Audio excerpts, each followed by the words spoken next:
Okay, everyone. We are minutes away from The Dark Knight Rises. The anticipation is palpable. Cliche. You don't know what that means. It means the anticipation, an immaterial non-object, is so intense it is as if it has materialized and can be touched. Much in the same way the Green Lantern's ring turns willpower into concrete constructs capable of punching dudes with. All right, know it all. No one likes to show off.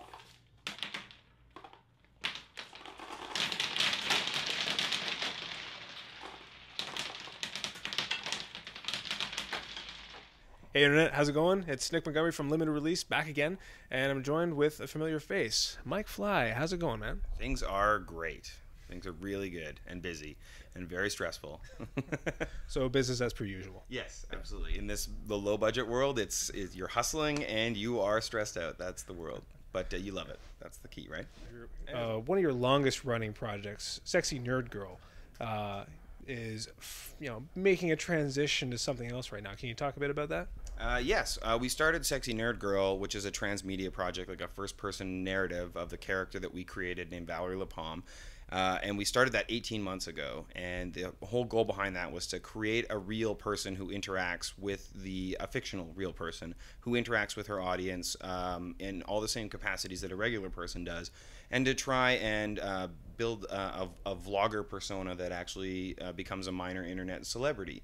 And we were successful with that, and that was sort of the groundwork that we wanted to lay to do a web series about that character. And we recently got funding from the Independent Production Fund to produce Versus Valerie, which is the third-person look at that character's life.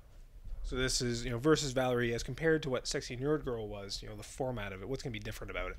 Oh, it's absolutely different because Sexy Nerd Girl is a first-person narrative. So it's literally her vlogging to the camera and talking about the things that she's inspired by, nerd culture, and her own perspective. But Versus Valerie is a third-person look at that. So it's literally a look at what her life is like when she goes to work, how she hangs out with her mother, how she hangs out with her friend Guy when they're not in front of the camera and they're just being themselves. And the idea is that we're going to follow this 25-year-old geeky girl through the course of her, first time falling in real love. And that's sort of the arc for season number 1. And it's fun because Val is a geek and she's a nerd, so she uses all of the things that she learned in geek and nerd culture to inform her worldview. So as she's getting chewed out by her boss about not necessarily joining the corporate culture at work, she starts to see and visualize that experience as like the Borg trying to assimilate her. So we have a really fun kind of fantasy reality thing going on in the series that's laden with visual effects, and it's going to be lots of fun. If you've seen Scott Pilgrim versus the World, you'll really get a good sense of how we're going to start playing with that. So they use mostly comic books and video games for their inspiration, but we're going to draw inspiration from every aspect of geekdom that we can.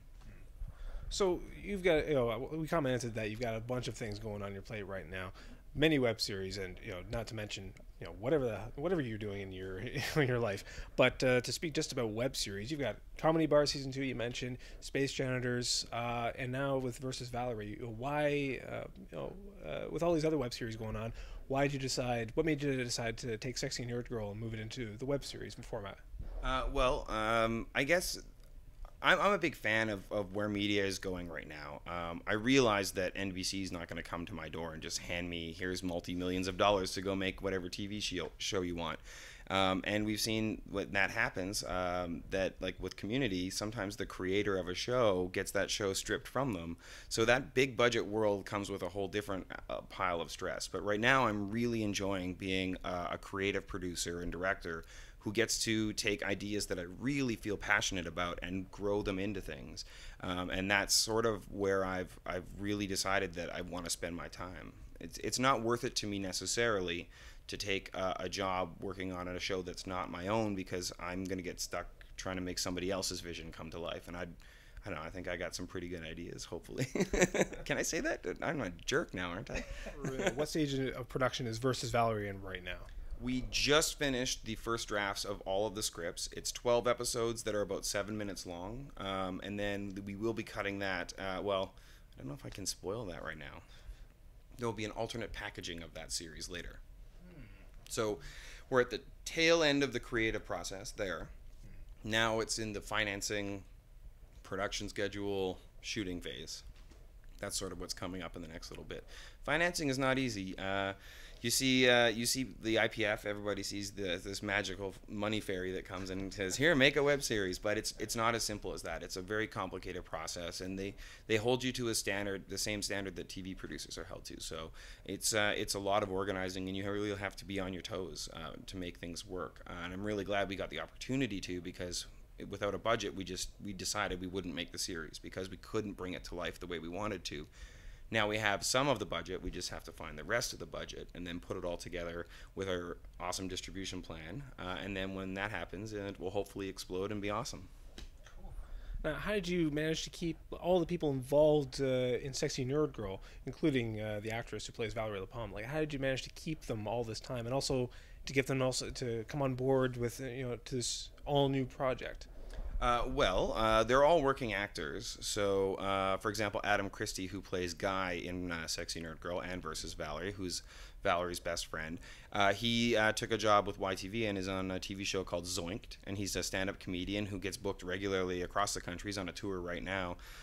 So everybody's kind of doing their own thing and hustling on their own end, but in the end, everybody just loves to come back to my bedroom to shoot those vlogs because they all really love the project, and we're all, as the creatives coming in, everybody's getting more and more excited to make this series because honestly, we've been waiting to do it for 18 months. It was always the plan was to shoot this cool, amazing show, and now we actually have the opportunity to do it, and it's really exciting.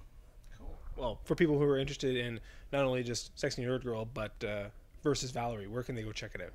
Well, right now, Versus Valerie is just a placeholder page with a really nice graphic of Valerie looking pretty badass. So that's great. But more information will come there at versusvalerie.com. We'll have a fan page on Facebook. But Sexy Nerd Girl right now for the next 6 months, because we're not planning to roll out until January to July of next year.